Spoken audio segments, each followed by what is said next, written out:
Hello Steve. Hello Jill.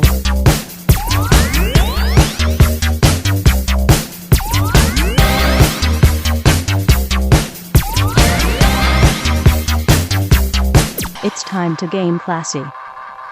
Da, da, da, da, da. There we go. See, that was much quicker than last time. It's the ear pods. Always the ear pods. Screw everything up. That's why I just grabbed these instead, because I remember them being an issue for some reason. The full headphones work better, though. I think you get better sound out of them. I think we react better to the microphones than ear pods. Yeah, same diff to me. Same diff, difference. Same diff. Yeah. Hey, everybody. Welcome to the Hootie and Blowfish podcast. Today we're going to be talking about Hootie and the Blowfish's solo careers, a.k.a. Shout out to Hootie. Shout out to Hootie, Darius Rucker. 90s music. You know what? Actually, today's topic of today's podcast is going to be? It was funny you said Hootie and the Blowfish, and the only song I could think of has nothing to do with Hootie and the Blowfish. It's Jeremy Spoken. So that, you know what? I predict that the next move for Hootie is a Pearl Jam cover band. There you go. No, today I'm going to talk about how many people that you could have in a group during trivia that makes it fair. Team trivia. Fair? Oh. Yeah. 2. Two is the max? Yeah, 2. Okay. You don't think I think I would go 4, maybe 6. Well, so it's variable based on how many teams there are. If it's 2 teams, you could have 6 easily. If it's 6 versus 6, sure. Yeah. Well, I mean, this is a place of let's say 20 people and 20 teams. All right, 20 teams, then they should be 3 at max. I think. You think 3? I would say I'll give them 4. I would even go up to 6 because sometimes you get a group of 6. You got some girlfriends in the mix who are. Are we saying that? Are you saying that we're allowing uneven teams? Like there's a team of 6 and then a team of 3. Yeah, I see. I would never allow uneven teams. This is just team trivia. So, I mean, you go to a bar, you're going to have uneven teams. Outrageous, yeah. No, Kevin and I did... That stands firmly against the spirit of fair competition. Kevin and I went to do music trivia, 80s music trivia, and there was a team of 12 people that won. And it's once you have 12 people on your team, it's not even fair anymore because it's if it's a trivia game, if your team is one person bigger, it's unfair. Well, I'm not going to go that fair because I understand that there are people who are useless and just want to come and drink. That's fine, but we're talking about a competition here. Okay. If it's a competition, there we go. One additional body is unfair. No, it was we were in second place. There was no way we could have won because the last question, it always comes down to the last question when it comes to trivia. And the last question, Kevin and I were dumbfounded. Was the answer Cyndi Lauper? No, but it was name 3 of the original 5 MTV VJs. I don't know. Kurt Loder's the only VJ I know. Well, I don't even know if he's original one. You are incorrect. B, Kurt Loder wasn't even a VJ. Wasn't he? No, he was the head of MTV News. Oh, shit. VJ is something else, isn't it? Yeah. I don't even know what a VJ is then. Yeah. Well, and that's the thing, too, is Kevin was like, it's Kennedy. And I'm like, Kennedy wasn't an original VJ. And we actually had a guy who came in a little bit later just to say hi, and he was like, I don't know, Jesse Camp. I'm like, Jesse Camp was in the mid-90s. See, I don't even know what a VJ is, so I would be... It's a video DJ. I would be defeated immediately. Yeah. It was a person who basically introduced music videos. That's what a VJ was. Huh. Yeah. I don't recall that. Yeah. I only remember the MTV News people. Yeah, Tabitha Soren and Kurt Loder. Yeah. They were the only 2 that we really knew in the 90s. Yeah. But that's when MTV News came on in the 90s, and Kurt Loder himself was in his mid-40s in the 90s. Kurt Loder's older than my dad. Let's just put it that way. More like Kurt Choder. Yeah. Bam! Take that, Kurt. Yeah, but so there was no way we could. I only knew Martha Quinn. Martha Quinn, that was her name. Yeah, Martha Quinn.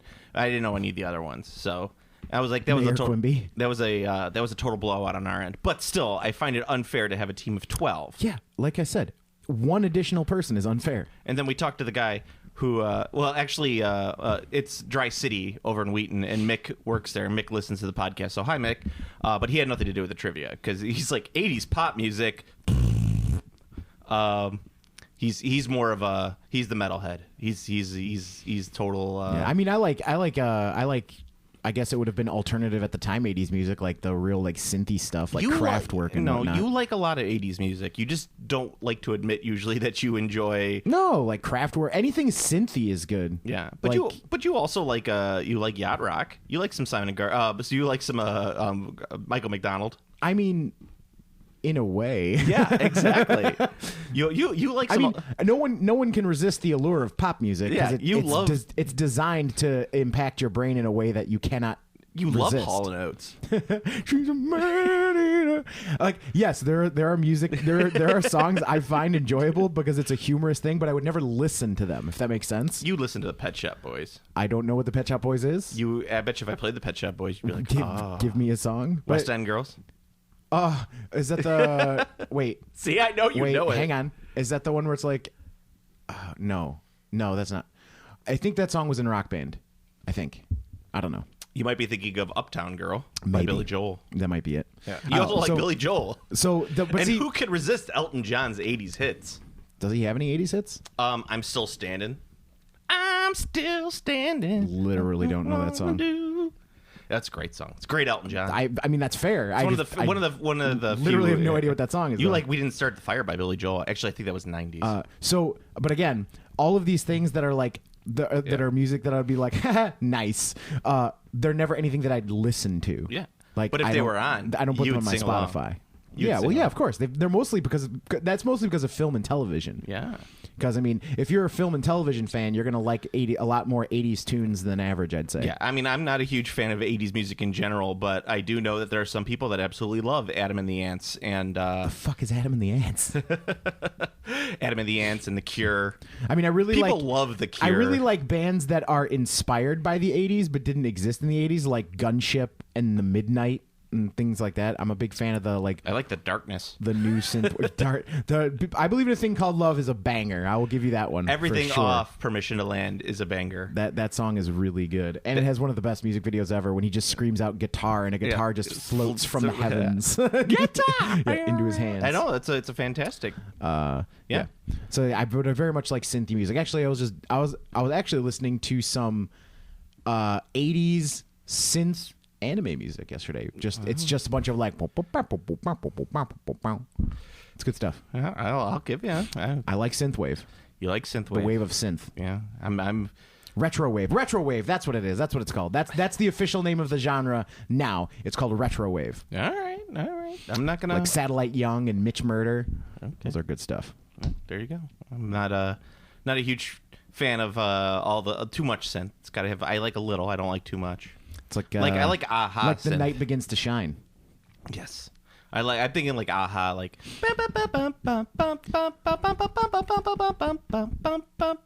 There's a band called the MES, the Mariachi Entertainment System. Yeah.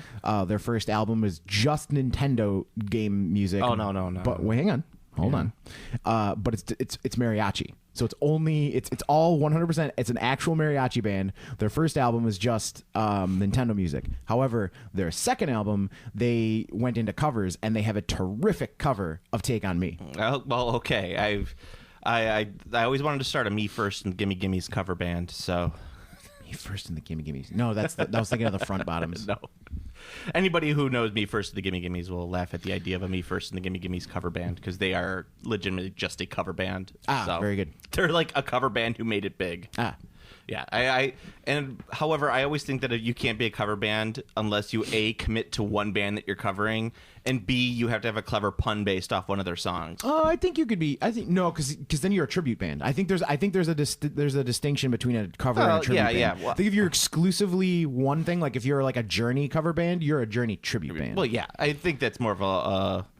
I think the only criteria for a cover band is that you play more songs that aren't yours than Yes. your own. I will give you that. All right, everybody, welcome to Game Classy. I'm your host, Joe. and with Welcome me, to the as always, Music Hour, where we discuss random music. where we discuss Steve's really, really, really eclectic tastes in music. You know what? I was listening to my liked thing on Spotify, and I was just like, my music selection is absolutely insane. Like, it would drive anyone mad, I think, if they listened to it. I believe, I have no doubt in my head that your music would drive you mad. It's so all over the place. I was having a good time, though. I have a lot of country on my Spotify right now that I've been listening to. That's a big yikes for me. Unless it's like old 60s country. It's a mix. There's a lot of old 60s country on there, and or 60s and 70s, and it also has a lot of like more modern stuff. I do the older stuff like Big Iron and Johnny Cash, older Johnny Cash stuff. I don't like really listening to too much older Johnny Cash. I mean, I just Johnny Cash in general. I'm kind of Johnny Cashed out. More for me, it's the it's that time frame, because that was before like every fucking other word in their song was jeans and truck. Yeah, it's you just gotta. There are true country western musicians out there right now who are very much not the pop country. Yeah, if it's cowboy music, I'm okay with that. There we go. Yeah. I like if it's cowboy country, I'm okay with that. Yeah, I mean, we're talking about rustling cattle and shooting black hats. I'm down. Shooting black hats. There's let me see really quick. There's one guy that I'm a huge fan of. Oh, then there's the weird ones like Sturgill Simpson, who's like not country but kind of. Yeah, well, no, Sturgill Simpson, I'll give his country. He started off as country. I mean, his stuff is very, very... it's funktree. His stuff is very different from the next, but I would say he's firmly rooted in country. Well, yeah, but he's got a lot of funk, so I'd say he's funktree. Yeah. Where's my fucking playlist? Oh, here we go. Who do I got on there? So a lot of Sturgill Simpson, Chris Stapleton... He's very good right now. The Dead South I enjoy, but they're so no longer hot around. right now. They're not together anymore. Tyler Childers, Coulter Wall. This is the whitest thing that's ever happened in the history of the world. So white right now. Artists. Oh, okay. And I also really like Wheeler Walker Jr. Wheeler Walker Jr. is completely non-PC, but he's not like he's kind of like the non-PC where you're not like, this is like awful right-wing Nazi stuff. This is like stuff that's going to make you it takes the piss out of a lot of right-wing stuff. So that's what makes it great. One of my favorite songs off him, I'm gonna see if I can find it right now, is a song called Save Some Titty Milk for Me. And it's one of my favorite songs of all time. So I'm not gonna I won't lie on that one. I mean, it sounds funny. It's great. It's fantastic. We'll play some off there. All right. So welcome to Game Classy. I'm your host, Joe, and with it is always my co-host, Steve. Hello. Today, big news is one thing is that Kickstarter has officially unionized. So Steve my boycott is over. Steve's boycott is over. And we're going to talk about what are the Kickstarters that's going to be coming out really soon. It's a Hail Mary Pass. The Hail Mary Pass, to probably define all miniatures gaming Hail Mary passes. 40K machine. We have 40K machine. Warmachine Hordes is putting together a future game for their system. It is kind of following in the mold of what Warmachine Hordes has been doing for the last couple years, which is trying desperately to gain back some of its players. By knocking off whatever the current GW hot game is. I don't know. When they did their spooky Halloween army for Warmachine Hordes, that was kind of like, maybe we could get the people who don't want to play Malifaux anymore. Yeah, that's true. I mean, some of the models were pretty cool, I'm not going to lie. Yeah. But I was kind of one of the dumbest things I've ever seen. But so they're doing a... What is it called? It's called something... Warcaster. It's called Warcaster. And it is a game that takes place... I think there's also a subtitle as well. I think it's called like Warcaster something. Mechanica. There you Mechanica. go. There you go. Mechanica. There you go. Warcaster, Neo Mechanica. I knew it had a subtitle. Minis game. Warmachine with its arcane turbines and flair for the electronic, especially in the case of factions like Signar and the Cult of Cyrus, always had a bit of sci-fi vibe going for them. If you ask me, well, now Privateer Press is leaving nothing to doubt. They're coming out with an actual sci-fi game set in the far future of the Warmachine Hordes world. It's called Warcaster Neo Mechanica, and it's coming to a Kickstarter soon. So 5,000 years in the future. One of the biggest problems with Warmachine Hordes in the space of outside of game is that the control over the retail sector is really low. So like discounting is absurd. So shelf space is high and price points are all over the place. So as a retailer, stocking their games is kind of like I don't know. That seems like I'd rather just shoot myself in the face, because the margins are so bad because they allow online sellers. Yeah, and the online sales of War Machine Hordes is ridiculous for many reasons right now. Yeah, number one, so cheap. Number one is, as Steve explained, is that you have all this. They allow the online sellers, so you're not just getting 20% off. You're getting up to 40% off from retailers, brand new product, Right. On a regular basis. Like Yes. they'll have big sales, like where it's like 50% off, and so it's like, why wouldn't I just wait till then to buy my stuff? Secondly, you have a lot of people getting out of the games because of the problems with the latest edition, which is what, third or fourth? Third. Yeah, Third so they're edition. blowing out collections on eBay for nothing. For nothing. I have a friend who. I remember, what did we see? We saw that gigantic. Kador army. Kador, or yeah, was it Menoth? I think it was a Kador army for like next to nothing. Yeah, it was ridiculous. It was so cheap. I almost considered buying it just to have like extra minis for whatever. Exactly.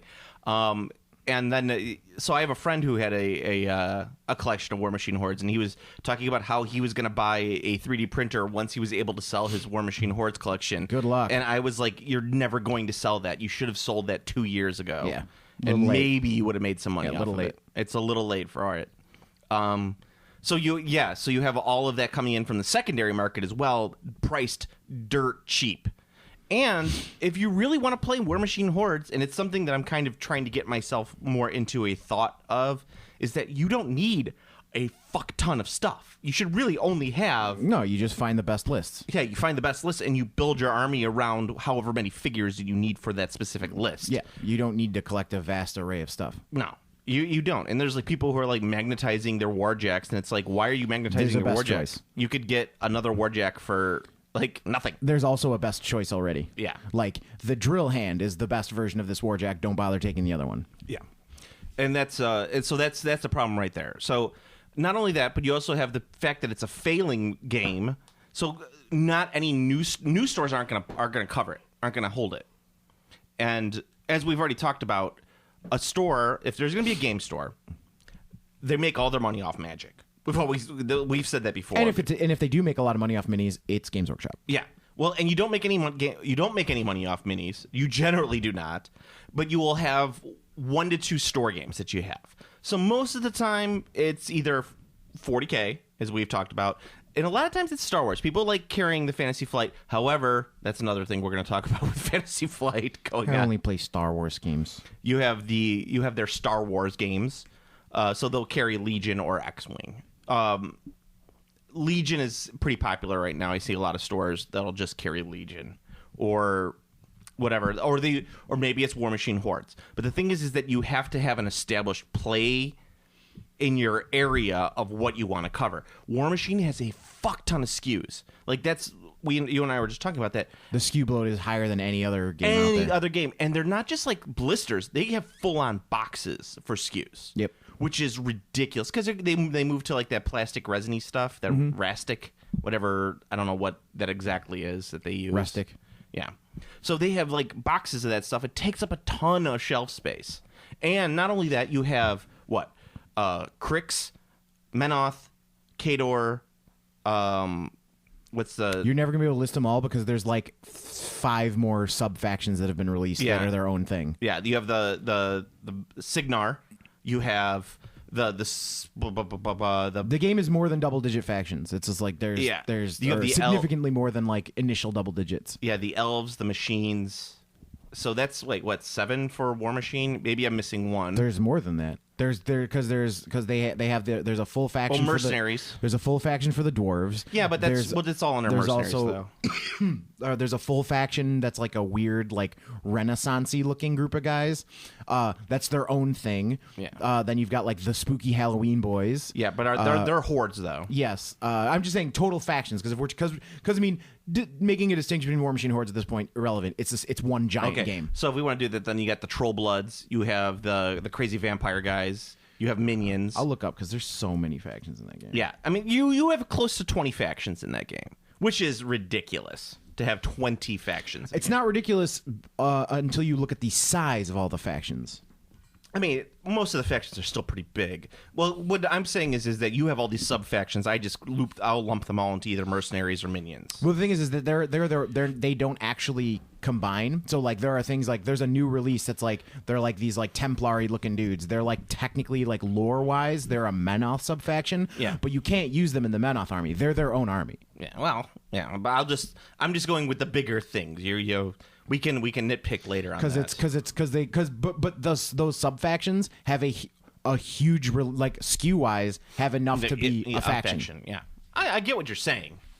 Yeah, and every faction has fucking at least 20 skews per faction. So you're looking at over like 400 skews just alone in that game for Warmachine hordes. It's utterly ridiculous to have that, and then you have figures that range from goons up to the gargantuans, which are these monstrous figures. It's you can't keep that in your store. So Steve and I were talking about this and just different ways to save the game.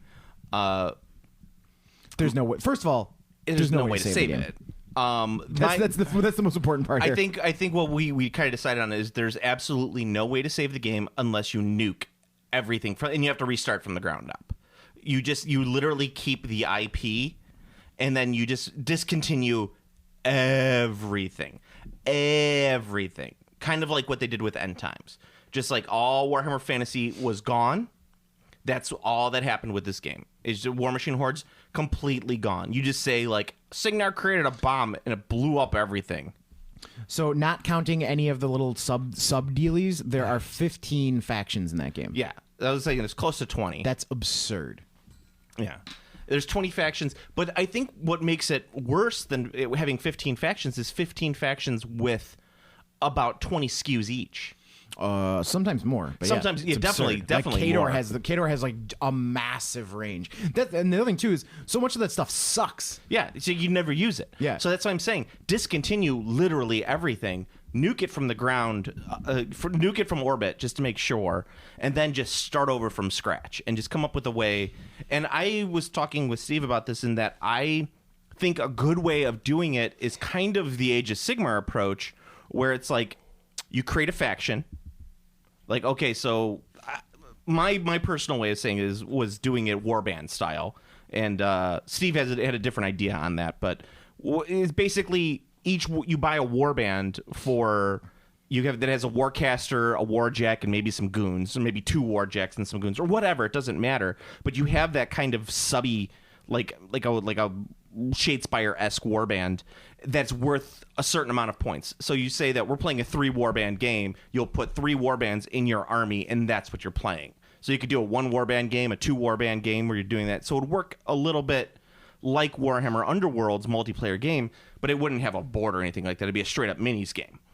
And that way you could like, okay, so I'm going to do this.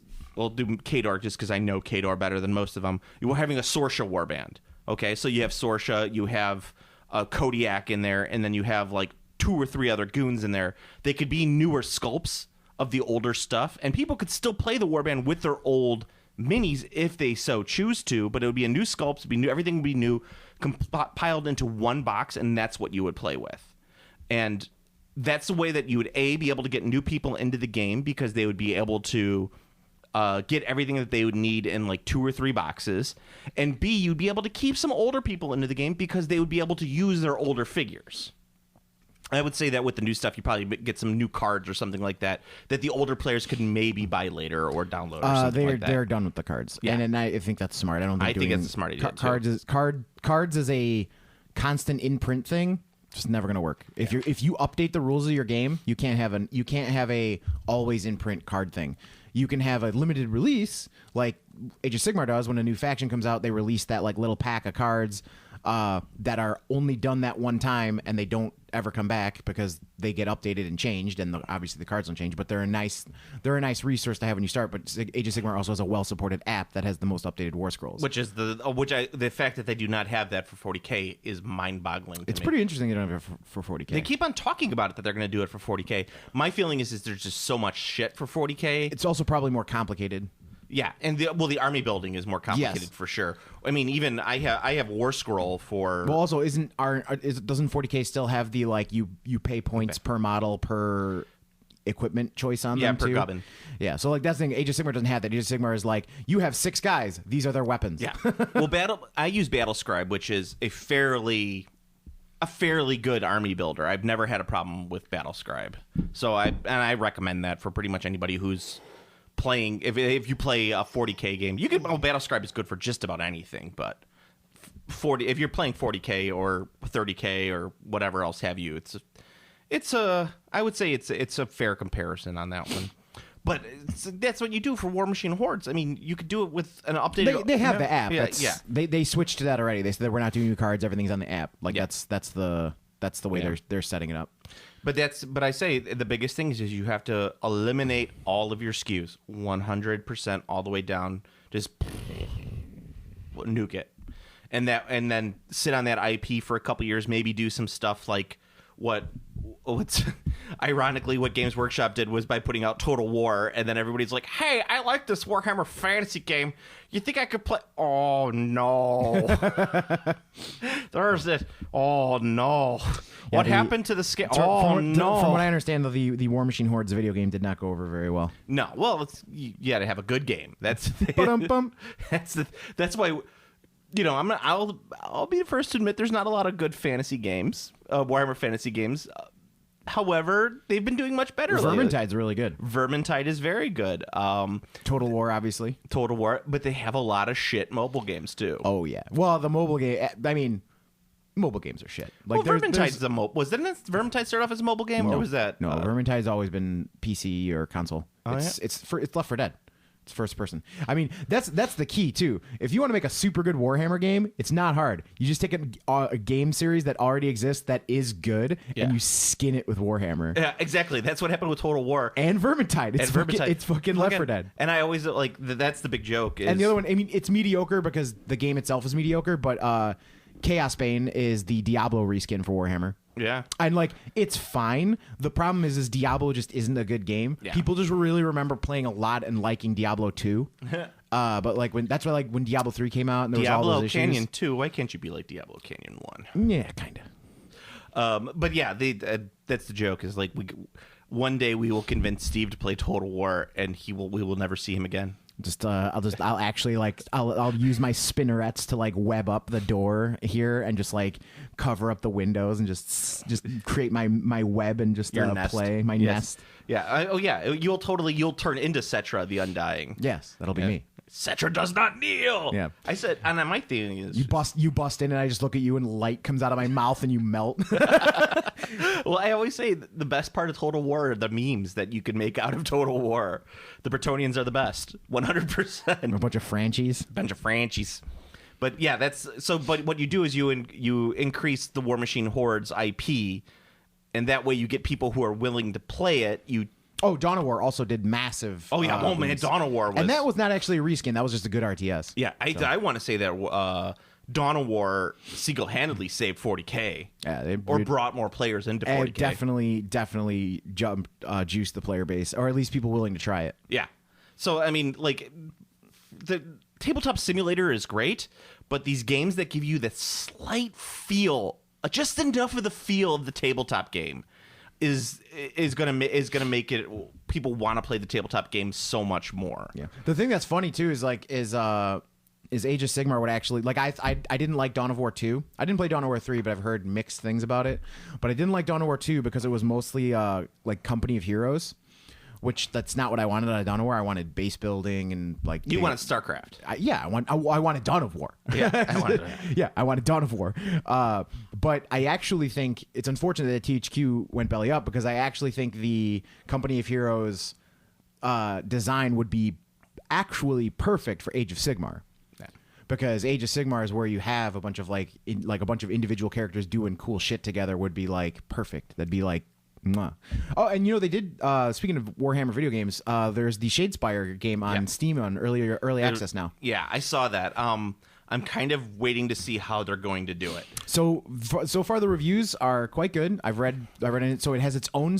It has its own suit of cards. It Yeah. doesn't. They're not the base game. It's not like. It's not a 1-for-1. Yes, because like they like all the ones that were like that created huge issues competitively wise are gone. Like there's no earthquake, there's no great concussion. They have a different selection of cards. Also, the starting warbands are slightly different because I believe it's Stormcast and Magor's Fiends, and then the next one is going to be Orcs and then Dwarves. So like they're a little bit different the way they're adding it, but it is Shadespire. Like it's a 1-to-1. It's actually the Shadespire game in there. So I think that's pretty good. And if you're gonna have a game that's gonna be like a progressive like rotating game like Shadespire wants to be, I actually think a video game is gonna be a way bigger draw. Could very well be. And it feels very much like a video game in a lot of ways too. So just being nice to see them like, I see my little fire slayer walking, and then he hits him with an axe. Yeah, I mean, it's really fun to watch. I want to have my Magor be like for corn. Yeah, exactly. My thing is that I want it on my phone. I don't want it on my computer. I want to sit there. That's a game that probably will be able to go onto the phone. The graphics are very impressive actually right now, so I don't know if that's the idea. Yeah, because they look really fucking nice. So like much better than I had anticipated. Because that's a game I figured would have been ripe for putting on mobile, but it doesn't look like it. Well, that's what I would prefer it on mobile, so I could sit there and like. I'm going to move my dwarf here. I could text Steve like, let's throw down on Shadespire, and we could just play a 1v1 game. Yeah. And like that. I would definitely if it was on phones already, I would have already bought it. Yeah, for sure, no question. But that's what I'm saying. Was Warmachine Hordes needs to do that so that they could get more people who are interested in the lore and the play style of the game to get into the actual tabletop game. That's like the next big step after that. Yeah. So that way it's like, and you don't. And the thing, I mean, I love Warmachine Hordes. I played Warmachine Hordes for many years, and you know, I slowly, I actually felt the game decay around me, which sucked. But because it was full of bloat and it was full of game killing mechanics that would end a game in game one and turn one. Way too much gotcha. And that's the other thing too. Like we were talking about, I think one of the biggest things too is if they want to keep the game design with the sudden death, they need to design the game much smaller and much faster because you need to play 2 out of 3. Yeah. If you have a sudden death mechanic, you need to play 2 out of 3. Because I can tell you, I went to a tournament. It was like my 3rd tournament, and my first round, the dude got first turn and he killed my Warcaster immediately. So my game was over and I stood around for an hour. Yeah. I was like, cool tournament experience. And then the second round, I killed the other guy's Warcaster turn 1.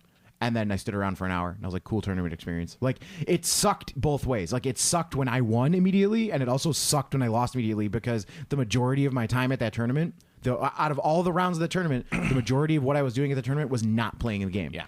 And that's a problem. It is a problem. I think that I do think that you're right. It's like sometimes if a game is fast, if a game can end fast, and there's not a possibility of the game slogging.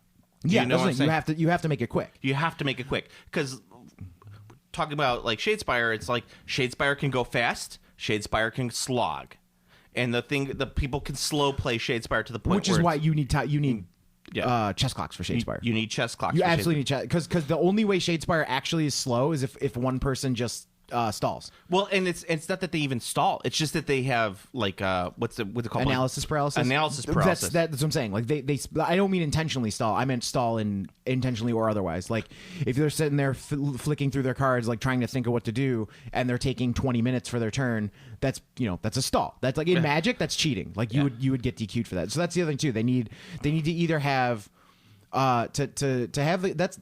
Again, this all comes down to if your game is competitive, you have to have a backbone for your competitive rule set. So for Shadespire's example, if you're not going to use chess clocks, you need to have judges because you need to be able to I need to be able to call a judge. Not rudely, like it can't be. That's the other thing too. Like Warhammer players are very sensitive about their feelings, their fifis. So if I called a judge to look for slow play, I'm sure my opponent would be fucking on tilt about it. Yeah. So like you need to establish that it's not rude. It's that you're respectfully asking the judge to observe and make sure that this person is playing at a acceptable pace. Because that's how Magic works too. Because like Magic, you get into like really complicated, way more complicated board states than you'll ever see in Shadespire. So like. it makes sense that some people need to sit and think for a second, but there is an acceptable amount of time you are allowed before you must make a decision. I think chess clocks work well in that way. Yeah. They just you have a certain amount of time, and if you run out of time, you lose. They would need to adjudicate the rules very carefully for if someone runs out of time versus glory. Yeah. Because the way glory, I mean, well, again, like we would need to go like competitively. Shadespire needs to rework from the ground up. It needs to like the way they do glory scoring is awful. It completely changes the way that the game operates in a normal competitive level. Like you need to just do standard, like 2 out of 3 with tiebreakers. Like that's how it. that's how it works. And you do tiebreakers on strength of schedule. You don't do tiebreakers on glory. You do because the way they do it now is it's anti-strength of schedule. Your tiebreakers are stronger the harder you beat someone, which means that the worse players you play, the better chance you have of placing highly at the tournament, which is the opposite of how you want to do your Swiss scoring. Yep, and I completely agree on that. And one of the things that I'm not playing in tournaments for Shadespire anymore for 2 reasons. One is that you still have the troll, and I'm not. It's just unfun to play against. It's just the worst thing in the world to play against. You never played against my stall list. Well, I mean, I would probably. I guarantee that stall list. I guarantee I made at least 2 people quit Shadespire because of that army. But your stall shit list probably isn't still legal. No, you can't play it anymore. Yeah, so that's another thing. Is like the troll is literally the least fun thing that I've ever played against in my life. I'm serious. Like I probably would enjoy your stall playing against your stall deck more than the troll. You do have a chance to beat the stall list if you can get there. Exactly.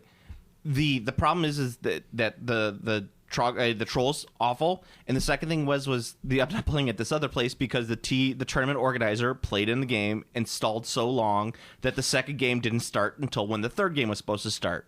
So I'm like, that's it. That's into there's no consistency or enforcement for tournaments. So like I say, it's literally pointless to build it as a competitive game because.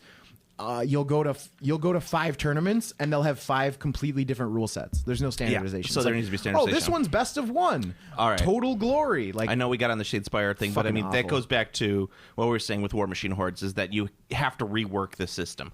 I agree. Ground up, baby. I do agree with you. I think that there needs to be the game, in order to compete, you have to choose whether or not you're going to do an army game or you're going to do a fast competitive game or a tournament game. Because if you are doing an army game, you are not doing a tournament game. If you're doing a tournament game, you are not doing an army game. You have to figure out a way to get people to want to play either way. Competitive tournament game. Because like Age of Sigmar is not a tournament game, but Age of Sigmar tournaments in general, pretty fun. Yeah, they're pretty fun. But that's what I'm saying is like, but Warmachine Hordes tournaments were never fun. No. They're just competitive. They're awful. They're the worst. They were. So yeah, then but this is their Hail Mary. They're doing a Kickstarter for a science fiction version of their game, a science fiction version of a game that no one is playing right now. Yes. So it's relatively useless all around. I mean, I will be following it closely because I'm gonna look because I want to see because for all we know, we don't know anything about the details of this game. For all we know, this is that theorized game we were just talking about, where it's going to be smaller war bands using the War Machine. Because the War Machine Hordes rule set, the engine, is really good. It is. I mean, I wouldn't say it's really good, but it's good. It's really good. Like I mean, for the engine itself is good. Yes, the engine. Okay. Strictly talking, the rules of the game, the core operation, the core mechanics of the game are solid, very strong. So this could easily be that game. Yeah. But yeah. I mean, I'm intrigued. I mean, if it looks good and if I like what I see, I mean, I'll push it. I'll give it a shot. Yeah. So next up on my list of news of the week. That's the thing too. I have a soft spot for Warmachine Hordes. Like I don't like shitting on Warmachine Hordes because I really like Warmachine Hordes. But man, fucking A, dude. Like, talk about shit in the bed. So Fantasy Flight Games is. I think we talked about it before. On the news is that Fantasy Flight is pretty much dead. It's slow. Let me see if I could pull this up. Fantasy Flight Interactive to close after company-wide layoffs. No, that's the digital. That's the digital one. No, I just saw something literally yesterday about how much trouble the company is. This may take me a second to figure it out. They're finally feeling the wrath of the board game crash. Yeah. Oh no, that's not it. So that's the thing. Though it's interesting. So here's the thing about board games right now. It says I'll wax while you're looking for this. Is board games the market for board games has completely crashed. The industry for board games is extremely high. Good. The problem is that there's so many good games out right now. There's you could throw a dart at a board game store's wall and probably find an 8 out of 10 game every time easily. Yeah. The problem is there's so many games, so people gravitate towards the hype train games that they like. So you have games like Wingspan or Tapestry, things that are just like they're super hot, and those are the games that people want because they're just like this is the game, and then it's kind of like there's so it's like it also falls into like how many games do you want to have in your closet, because if you want an area control game, there is a best in slot, like agreed upon. This is the best area control game. So why would you have 3 different area control games if you can just have the one that is the best? Okay, I found the article that I was looking for. All right, let's lay it Sorry on, about this. Lay it on me, Goose. So the next thing that's happening, so we already mentioned the Fantasy Flight Interactive is closing, which is their online, Their digital stuff. Their digital stuff. Now the rumor is that they're discontinuing all RPG stuff that they've done. So all the Star Wars RPG stuff is going to disappear. That makes sense. That makes sense. So that's just another thing that company is slowly, because they got bought out by what? They got Paizo? Asmodee bought them. Yeah. So as we know, Insorbed them. So as we know, Asmodee is not the... Asmodee is owned by venture capitalists. Yeah. So if you are not printing money, you will be shit canned. Yeah, you're basically going to be chopped down, and the important parts of your company are going to be sold. They'll take out all the copper piping as well out of the walls. So the RPG stuff, which I've never been a huge fan of Fantasy Flight's RPGs. Let's be honest. I mean, the best one they ever produced was just a reprint, basically, of Warhammer Fantasy Roleplay. Their End of the World stuff was very good, but that they did not. I don't think that they specifically wrote those. I think that was like done by. Oh, that was like the weird D6 system, right? Yeah, yeah. That system. But I mean, was it was nice. You know why it was nice? Because it was just D6. Yeah. Simple. Fantasy Flight. Their big problem with their RPGs was that everything was fucking little chits and dice and the needless things. Yes, special accessories. Those only work if there's I don't mind special dice if they aren't specifically just for an RPG. Like, I'll use Fallout as an example. Fallout Wasteland Warfare. The Fallout Wasteland Warfare RPG uses the Fallout Wasteland Warfare tokens and dice because it is an RPG spin-off of the miniatures game. Mm-hmm. So it uses the miniatures game components. I'm totally okay with that. I am kind of not okay with a game like Warhammer Fantasy Roleplay 3rd Edition, which has like standees and action cards and like a million billion like special like one of the whole appeals of an RPG is that you and several non-gamers can get together to play it. Yeah. And as someone who's been running an RPG for a good chunk of time for a while, and a specific game I'm referencing, not in general. I've been running RPGs for fucking forever, but running a game, even something as for a gamer that is relatively simple, like Dungeons & Dragons 5th Edition, the difference between someone who plays games and doesn't play games when you're trying to run D&D 5th, which is arguably the simplest version of D&D that's ever come out, is insane. Like, people who don't play games don't know how to play Dungeons & Dragons. Like, they can't grasp it. They don't get the rules. They can't follow it, which is fine. But it's hard to explain the rules to them because it's so abstract, and there is actually a fuck ton of rules to that game. Yeah. So having something that's simpler is better. The problem is that more gubbins you add and the more components, the more weird like this and that, the more complicated you make it, the less likely you're going to have people who don't already deeply play games play your game. Yeah. Which is why I like games like like Space Kings, for example, that game that made by Kevin Cole. They do the podcast Pretend Friends. Space Kings, to play, you literally have a deck of cards, just regular ass cards. You have stats like strength and like shooting or melee. So then, like when Joe, if you want to do something, I say, oh, flip your strength and melee. So you look at your character sheet, you look at your strength number and your melee number. That's how many cards you reveal off the top of your deck. You are looking for face cards. That's it. So if you flip up 4 face cards, you have 4 successes. And I tell you, I adjudicate that action when you're done. Like, that's the kind of game you need to design if you're trying to reach a big audience. Yeah. And if you're not doing D&D specifically, you need to design your RPGs to reach the broadest spectrum of people possible, because everyone who plays games already playing D&D. Mm-hmm. Oh, you're right. And if you want to get people to try your game, it needs to be a small book, compact, simple, using things that people already have, so no weird-ass dice, unless your game comes with the dice, which is okay. If it's a box that comes with the dice, if you do a classic like D&D 80s style box set and you want to come with special dice, I'm okay with that. Yeah. But if I can't walk to the store and buy a complete game to play, no interest. Well, I mean, I caveat on that one. Aside from the standard role-playing dice of like the D4. Oh yeah, those are fine. D6. Yeah. No, I meant special. Like that was yet another dig at 3rd edition Warhammer Fantasy Roleplay, because 3rd edition Warhammer Fantasy Roleplay, you needed to buy the player box, the monster box, and the DM box. You had to buy 3 box sets just to play with their own crazy fucking dice and cards that were non-standard size. And from what I understand and from what I've read, the system itself pretty good. Like it was actually like pretty good system. Yeah. Pretty good system. Just wasn't what anybody wanted. My other problem with the 3rd edition was that they sold their supplements as box sets, because everything was, came with cards and you had to have cards for and everything. all these little punch outs and everything like that.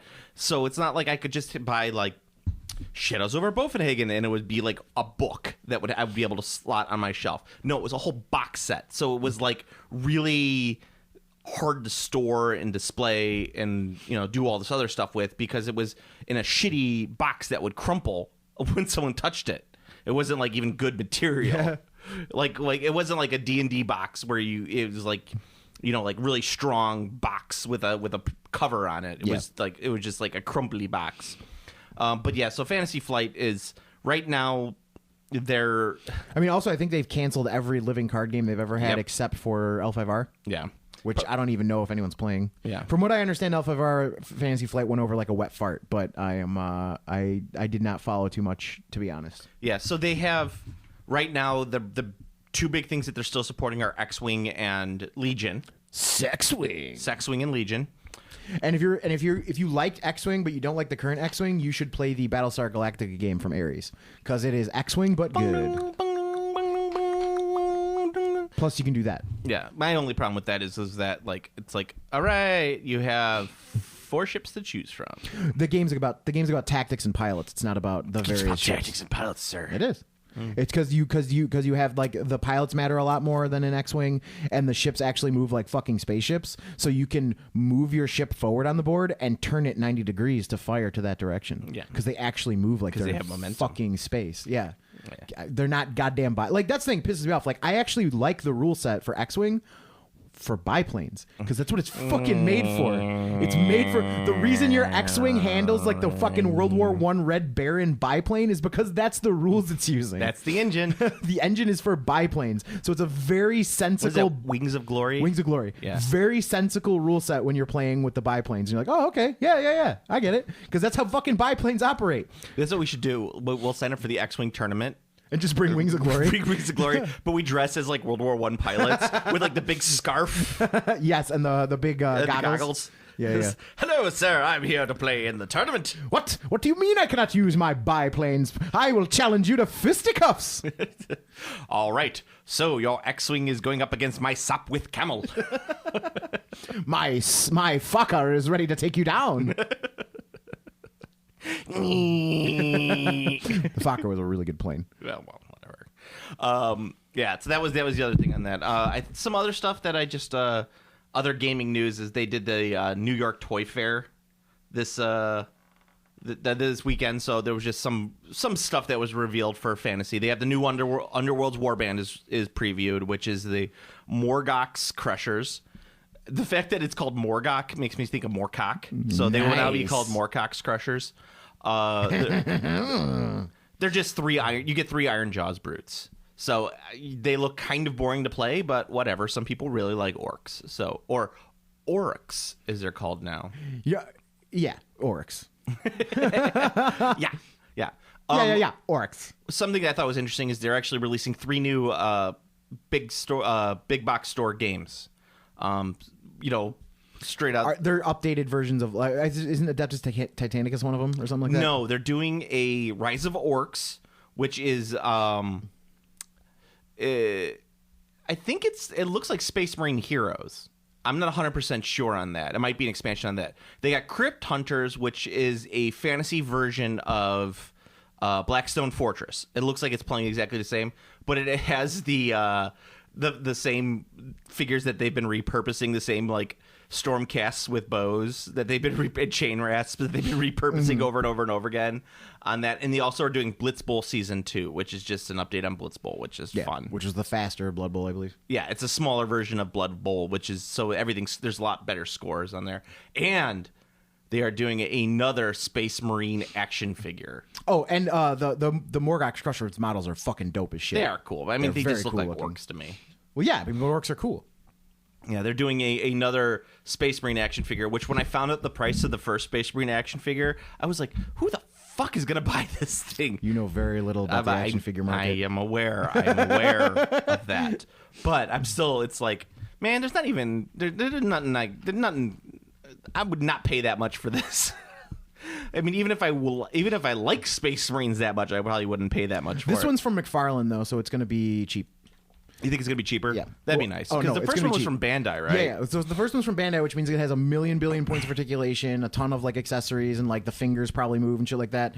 The McFarlane one will be a little more generic. It might even be one of his like closer to statue lines where there's barely any And movement. this one looks like it has some decent articulation to it. But McFarlane stuff is significantly more inexpensive. Maybe not. I don't know. So it might, like I said, there's two options. Like, it might be more like his statue line because there's like he's got a Walking Dead line where like they're in very good poses but they don't move. Yeah, which is dumb. That's not action figures. Well, yeah, it's because they're statues. They're called. I think they call them something pretentious like maquettes or some shit. But it's so like yeah. So Maquettes are some shit. I don't know. So yeah, it could be like that. But it's McFarlane, so it'll be inexpensive. That's what McFarlane's thing. McFarlane produces the best quality figure for the money you're spending. I'll say it like that. Like there's And if you're looking for someone who collects baseballs, that's right. He's got the 2 most expensive balls in the world. will we ever see Todd McFarlane's balls? Tune in tonight. I've seen them. You've seen them? I've seen them. Remember when Todd McFarlane used to make comic books? I do. I remember that. It was in the 90s. And they were decent. They weren't great. They were very they were very appropriate for the time they came out. Yes. There was a lot of buckles, a lot of pouches, and a lot of very thick necks. Yes, and the stories were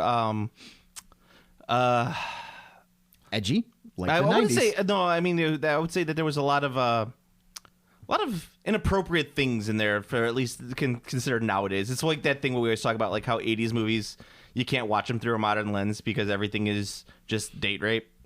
Sometimes you can. You can watch Gremlins just fine. Actually, I'd say there's a lot of 80s movies you can watch just fine. Die Hard. There's not a questionable thing in Die Hard. Hans, Bubby. Hans, Bubby. I'm your white knight. I'm your white knight. You got a poison pill running around trying to ruin the whole operation. You know what's another? You want a fun troll? John, how can you say that after all our years together? You want a fun trolling tip? I'm ready. You always like trolling tips. I'm ready. Whenever someone says that Die Hard is their favorite Christmas movie, just remind them that it was released in the summer and was never intended to be a Christmas movie. It occurs at Christmas.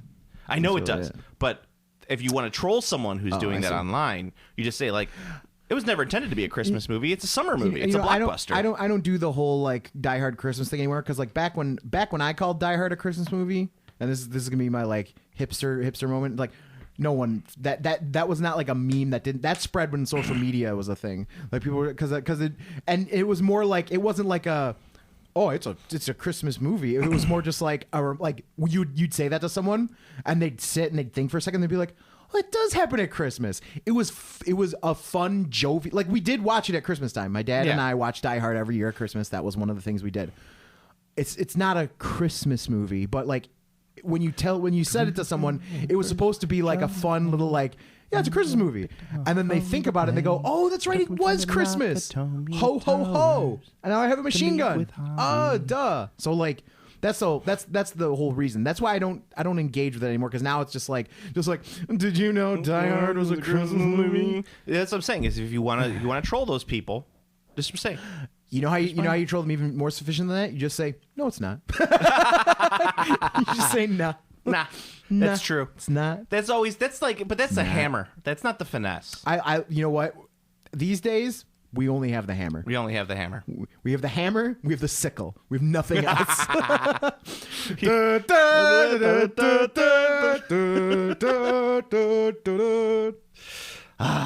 times. Good times. I'll still say Hunt for Red October is one of my favorite movies of all time. I'll say that's a Christmas movie. Yes, it's a Christmas film starring me, Sean Connery. Famous Christmas actor, Sean Connery.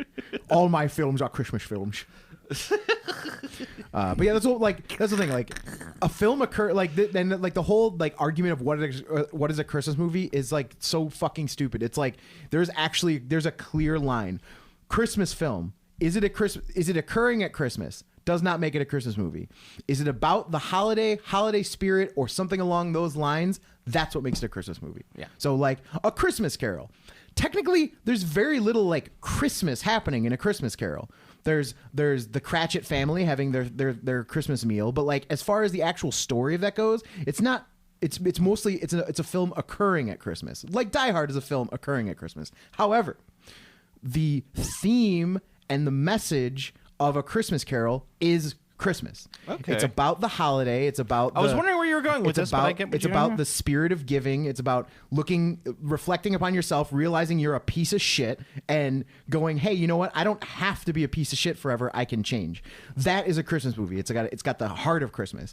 Die Hard occurs at Christmas. It's about Bruce Willis blowing shit up and talking shit with fucking Carl Winslow. Like, dope movie, not a Christmas movie. Yeah. That's it. There's a clear fucking line. It's not hard. Like, I hate the whole debate of what's a Christmas movie. It's like, it's pretty fucking simple. The message is what makes it a Christmas movie. You could have a Christmas movie that doesn't even occur at Christmas. If it's about the Christmas message, which is not being a piece of shit. Well, I think that also the message is that it takes 3 ghosts to convince someone who has money to turn around and be a good person. Someone who's a shit ton of money. Yeah. It requires supernatural intervention. Yep. I agree with that. That's another good point to the message of that film.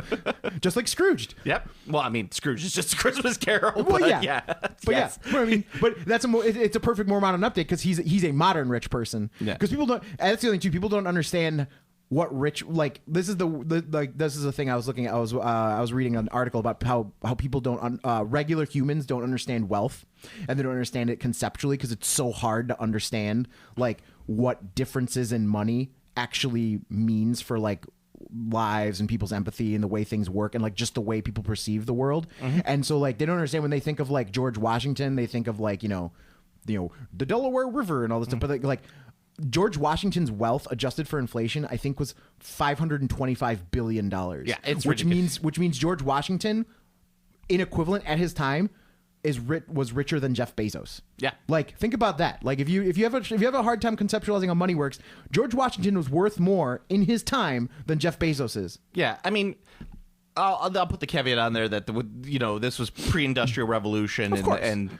standardization of the money. Of course, we're adjusting for inflation. There's definitely some wheels there, but that's the level of wealth. So like when people read A Christmas Carol, like the original, they don't think of Ebenezer Scrooge, like they know he's rich conceptually, but they don't understand the level of difference between his wealth and Cratchit's wealth. Like like they just like, oh, but Cratchit's poor. They can understand poor because everyone's fucking poor, but they don't understand how much money Scrooge has by having a house, owning a business, having coin, like being a landowner, and like the level of disparity of their wealth is not exemplified in that to a current reader. But when you watch Scrooged and you see his secretary, who's a secretary, everyone knows what a secretary is now. They don't make a lot of money, and you see he's a big ass CEO who's dishing out VCRs and fucking towels and like running a fucking network. You can vaguely understand how much more money he makes than her. You don't actually understand it because people can't conceptualize how much money someone like Michael Bloomberg is worth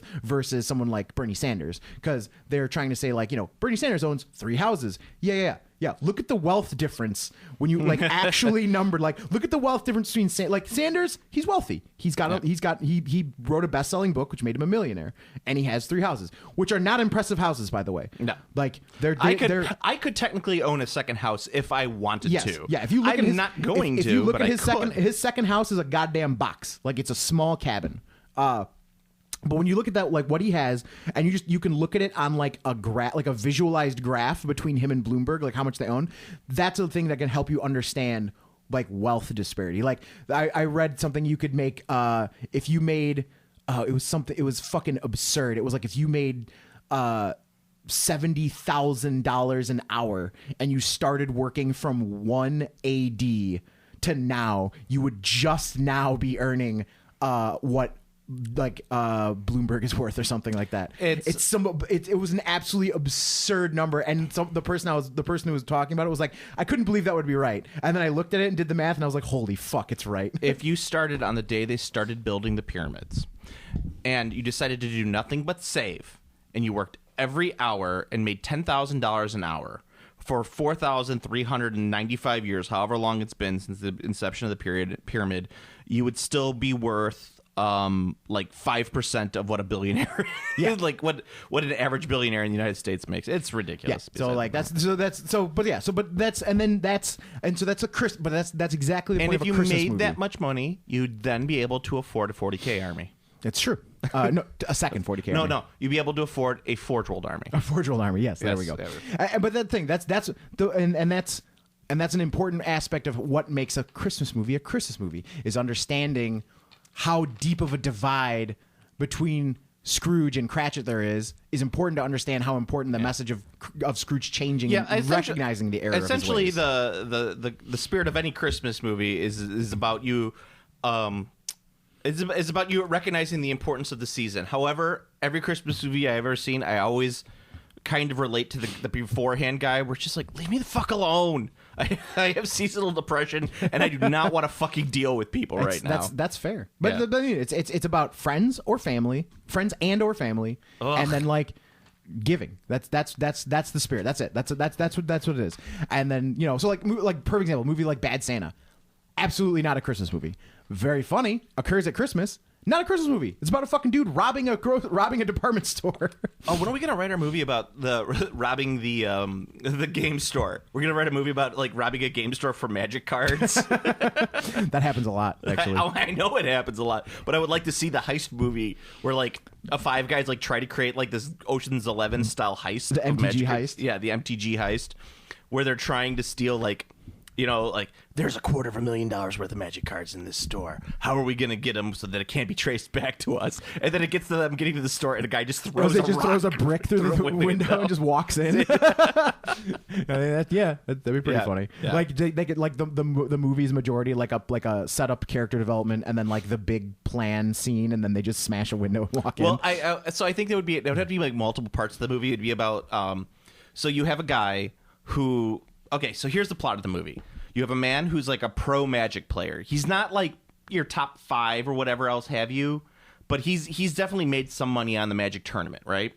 And then through an accident, his pro deck, like his deck that's probably worth, how much do you think is like a pro deck worth? We'll just say it's a vintage deck, because that'll be the easiest. $40,000. Okay, so let's say he's got a deck, like a modern Magic deck those are worth way less money. Yeah. Those are not heist worthy. That's the thing, like the only heist worthy level Magic money is vintage. So he'd have to be a vintage player. So let's say he's a vintage player. Oh no. Here's how it goes. So it's a modern deck for modern tournaments, because that's like what the big money tournaments are, right?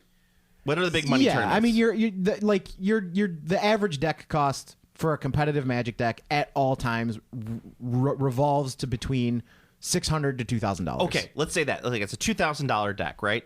So the guy's like, he does fairly well, but let's say through an accident, his $2,000 deck, let's say it's a $10,000 Magic deck, because there's a couple cards inside the deck that he got lucky for cheap that are now worth like $1,000 a piece, or whatever. So his $10,000 Magic deck has now burned. He's got a tournament in 2 weeks, so he has to somehow come up with his deck again in 2 weeks so that he could win the tournament. Or so that he could play in the tournament, because the tournament deck we had to have his deck in beforehand. He sunk a lot of money into things to get it, so he's now out $10,000. So he's got to get his cards back, and there's no way that he's going to be able to do it through pulling, just because he'd have to buy boxes, and he just doesn't have that amount of cash to do it. So he goes so his first thing is he's going to rob the store to get the cards that he wants, right? So he figures now, well, I've gone this far doing it, so maybe the next step then is sabotaging the people that I have to play against.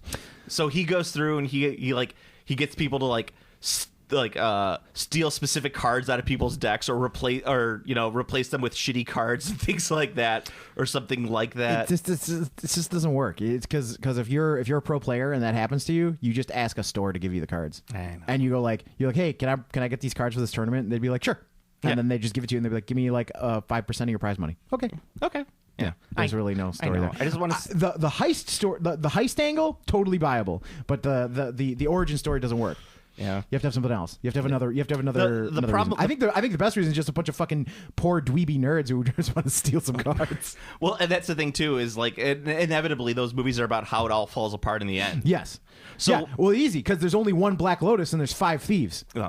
Well, but you have to give them a purpose for their thievery, kind of like how Ocean's 11 they did it out of revenge. Okay, well, give each one their own reason for wanting to take the card. One of them could be like, he swindled me out of that Black Lotus back when it was worth nothing.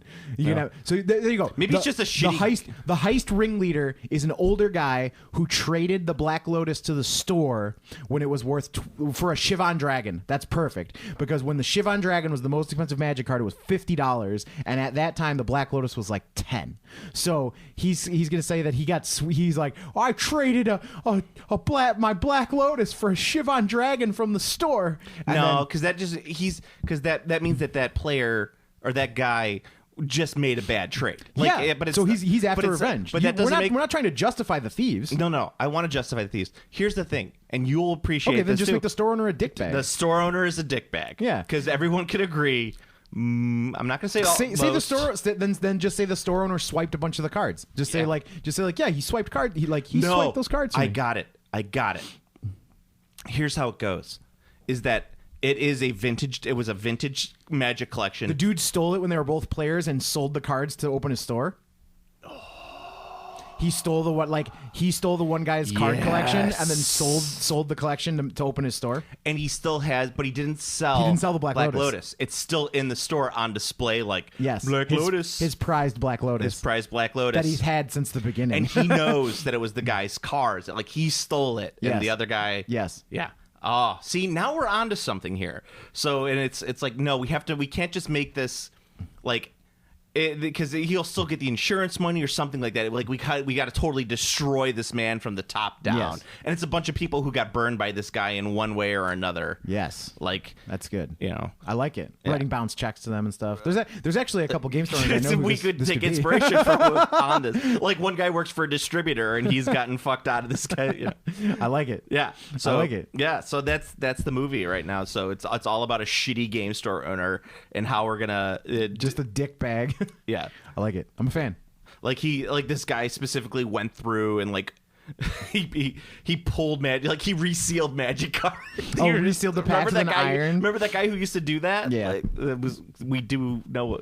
I don't remember if he was local or if this was something that I read online about a guy who would like open Magic packs. He wasn't local, but resealing packs was a thing for a while. Yeah, and then but WotC, when they find out about that, puts like the permaban on him ever getting anything.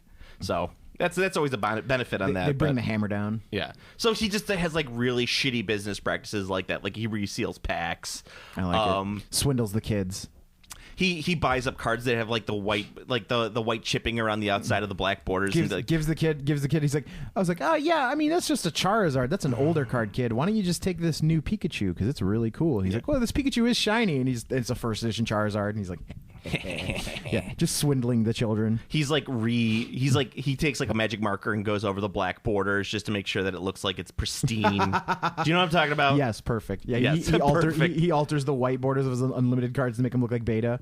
Like, Well, I don't know if you could do that, but what I'm saying is like you get a beta car. Or, we could. You could if you did some work, you could definitely make the whiteboarder. You make the whiteboarder look black, and then you straighten the edges with an X-Acto. Anyone who knows very well would not be fooled, but anyone who doesn't, like, they know betas have square, like the colloquial knowledge of a beta card is it has a black border and squared corners.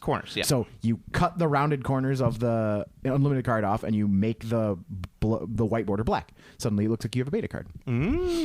So, I like this. I like this idea a lot. Yeah, I was trying to think about how you could screw over like a mini game player, but I think just getting him into minis games would be enough to screw him over. Yeah. Like just like a guy, like one of the guys on the team is like, he got me into 40K. Fuck that guy. Yeah.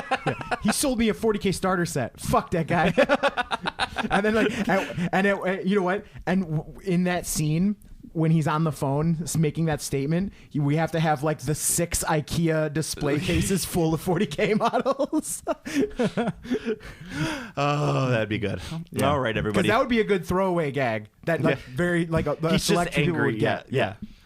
All right, so go to Game Classy Facebook page. It's the best way that you can get in contact with us, talk with us. You can also like, comment, subscribe on iTunes. Probably the best way you can help out the podcast. You could like, comment, subscribe on the YouTube as well. You could follow Steve at Command Throw, right? Command_throw. Command_throw on Twitter. You could follow me at Game Classy Joe on Instagram, or Game Classy Joe on Instagram, or Classy Games Joe on Thingiverse, where you can see some of my 3D designs. So, Steve, until next time.